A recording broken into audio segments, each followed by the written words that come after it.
Qala Allah Ta'ala fil Qur'anil Karim. Bismillahirrahmanirrahim.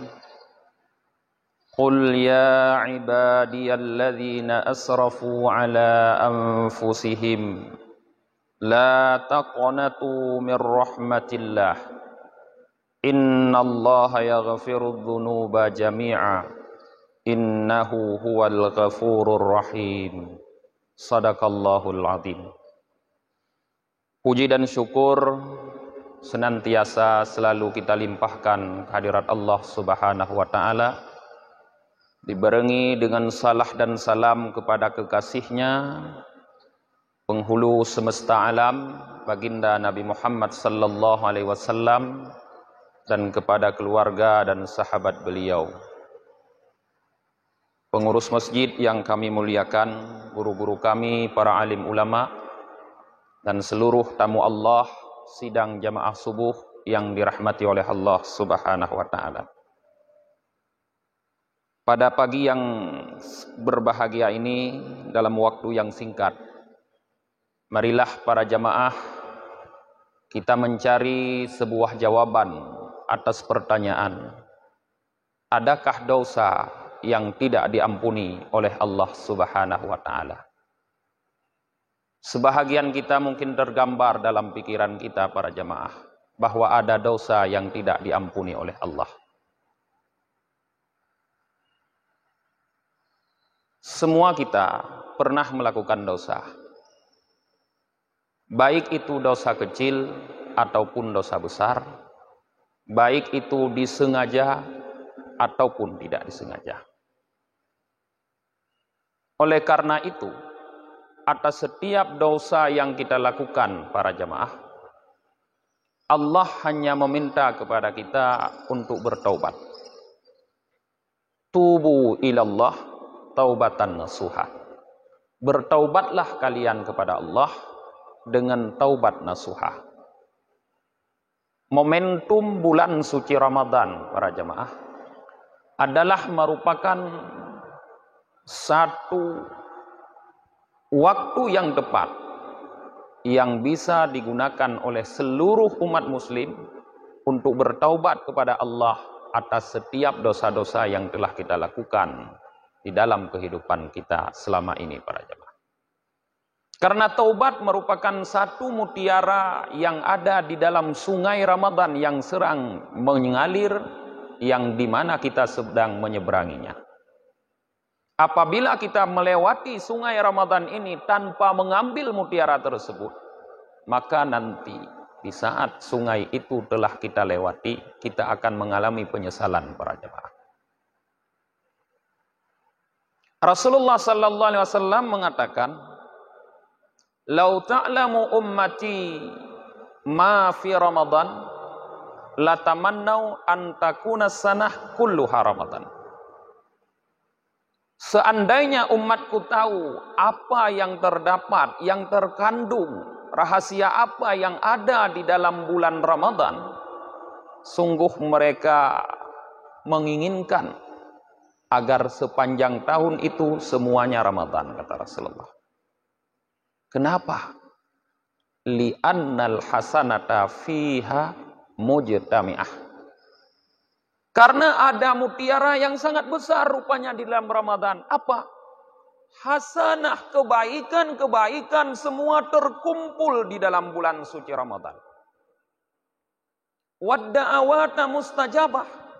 Doa-doa yang kita mohon kepada Allah mustajabah, didengar, dikabulkan oleh Allah Subhanahu wa taala. Waddunuba maghfurah, dan dosa-dosa kita diampuni oleh Allah dalam bulan suci Ramadan.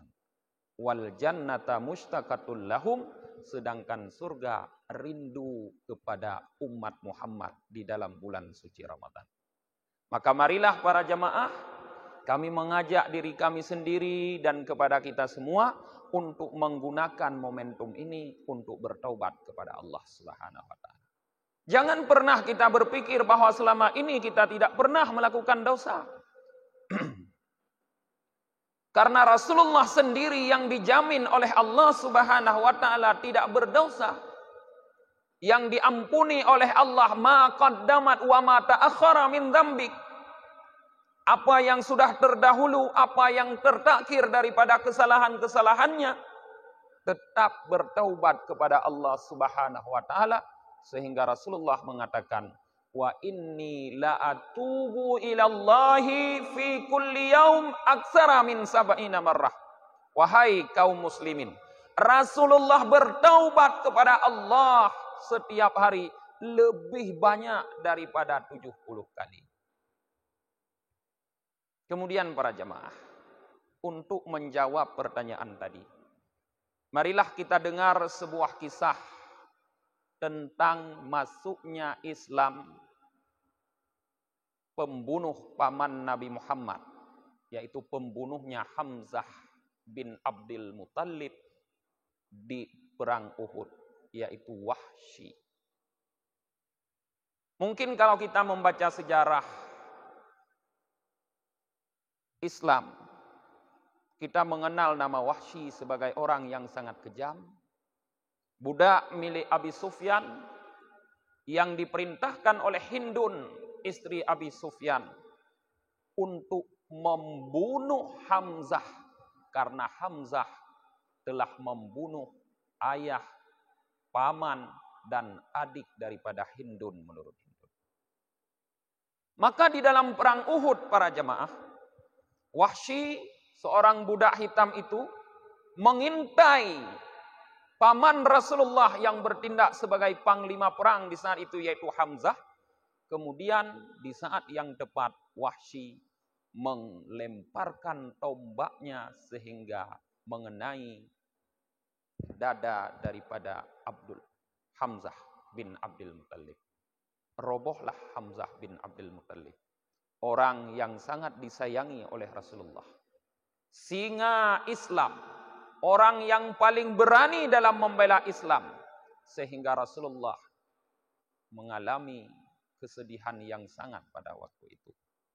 Tidak cukup hanya menombak sampai matinya Hamzah para jemaah, tapi Wahsy atas perintah Hindun kemudian merobek dada daripada Hamzah setelah Hamzah mati, dan dikeluarkan isi daripada dada Hamzah, dimakan sebahagiannya oleh Hindun, istri Abi Sufyan. Begitu kejinya pembunuhan yang dilakukan oleh Wahsy terhadap Hamzah bin Abdul Muttalib para jemaah. Tapi kemudian rupanya Allah mentakdirkan bahwa Wahsy termasuk orang yang mendapatkan hidayah daripada Allah. Sehingga mendekati Fathul Makkah, Wahsy mengirim surat kepada Rasulullah sallallahu alaihi wasallam yang suratnya berbunyi, "Wahai Muhammad, ada satu ayat di dalam Al-Quran yang menghalangi aku untuk masuk Islam." Ditulislah ayat tersebut yang berbunyi, وَالَّذِينَ لَا يَدْعُونَ مَعَ اللَّهِ إِلَٰهًا آخَرَ وَلَا يَقْتُلُونَ النَّفْسَ الَّتِي حَرَّمَ اللَّهُ إِلَّا بِالْحَقِّ وَلَا يَزْنُونَ وَمَنْ يَفْعَلْ ذَلِكَ يَلْقَ أَثَامًا. Dan orang-orang yang tidak menyeru, artinya tidak menyembah selain Allah Tuhan yang lain, dan tidak membunuh jiwa yang diharamkan oleh Allah kecuali dengan hak, dan tidak berzina. Siapa yang melakukan demikian, dia pasti akan mendapatkan dosa. Jadi ayat inilah yang menghalangi Wahsy untuk masuk Islam. Karena menurut Wahsy bahwa ayat ini menyatakan orang-orang yang pernah menyekutukan Allah, menyembah Tuhan yang lain, yang pernah dilakukan oleh Wahsy. Orang-orang yang pernah membunuh jiwa yang diharamkan oleh Allah tanpa hak, pernah dilakukan oleh Wahsy, diantaranya membunuh Hamzah bin Abdul Muttalib. Orang-orang yang pernah berzina sering dilakukan oleh Wahsy di masa dia kufur, di masa dia musyrik. maka dia takut. Kalaupun dia bertaubat masuk Islam, Allah menyatakan yalqa asama, tetap dia mendapatkan dosa.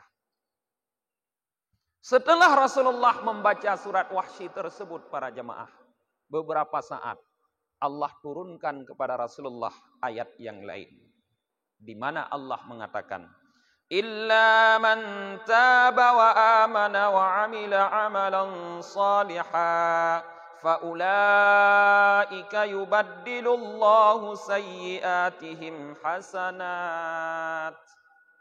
Kecuali, kata Allah, orang-orang yang bertaubat dan beriman dan melakukan amal saleh, maka mereka diganti oleh Allah keburukan-keburukannya menjadi kebaikan-kebaikan. Lalu Rasulullah tulis ayat ini, Rasulullah kirim kepada Wahsy. Setelah sampai surat ini kepada Wahsy, dibaca oleh Wahsy, Wahsy melihat bahwa di dalam ayat ini masih ada syarat untuk terampuninya dosa. Apa? Yaitu amila amalan salihah, mampu melakukan amal saleh. Lalu Wahsy menulis surat kepada Nabi Muhammad sebagai balasan. Wahai Muhammad, dalam ayat ini aku juga masih mendapatkan adanya syarat untuk diampuni dosa oleh Allah, yaitu melakukan amal saleh. Sedangkan aku la adri, tidak pernah tahu, aku belum tahu apakah aku bisa melakukan amal saleh atau tidak, kata Wahsy. Sehingga Wahsy belum masuk Islam. Setelah itu Allah turunkan lagi ayat yang lain kepada Rasulullah sallallahu alaihi wasallam, di mana dalam ayat ini Allah mengatakan, innallaha la yaghfiru an yushraka bihi wa yaghfiru ma duna dzalika liman yasha. Sesungguhnya Allah akan mengampuni, tidak akan mengampuni orang-orang yang menyekutukan dengannya, tetapi Allah akan mengampuni orang-orang yang melakukan selain itu, lima yasha, bagi orang-orang yang dikehendaki. Ditulislah ayat ini oleh Rasulullah, dikirim kepada Wahsy. Setelah Wahsy membaca kiriman surat dari Rasulullah yang berisi ayat ini para jemaah, Wahsy meneliti, melihat masih ada syarat diampuninya dosa oleh Allah. Apa syaratnya? Lima yasha, siapa yang Allah kehendaki. Wala adri, kata Wahsy, aku tidak tahu ayasyai, apakah Allah menghendaki akan mengampuni dosaku amla atau tidak. Karena orang yang diampuni dosa oleh Allah yang melakukan selain perbuatan syirik adalah orang-orang yang dikehendaki oleh Allah. Sedangkan kita tidak tahu apakah kita termasuk orang yang dikehendaki atau tidak. Maka ini juga masih menghalangi Wahsy untuk memeluk agama Islam. Ditulislah surat kepada Rasulullah yang menyatakan demikian. Setelah Rasulullah menerima surat Wahsy, tidak lama kemudian para jemaah, Allah turunkan ayat yang lain, yaitu surah Az-Zumar ayat 53.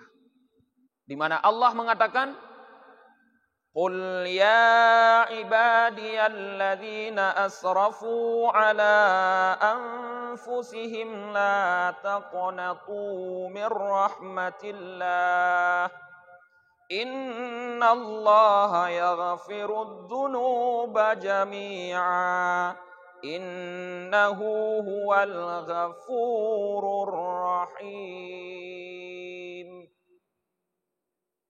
Katakan, hai Muhammad, ya ibadiyalladzina asrafu ala anfusihim, hai orang-orang yang telah menzalimi diri mereka sendiri, la taqnatu mir rahmatillah, jangan pernah kalian berputus asa daripada rahmat Allah.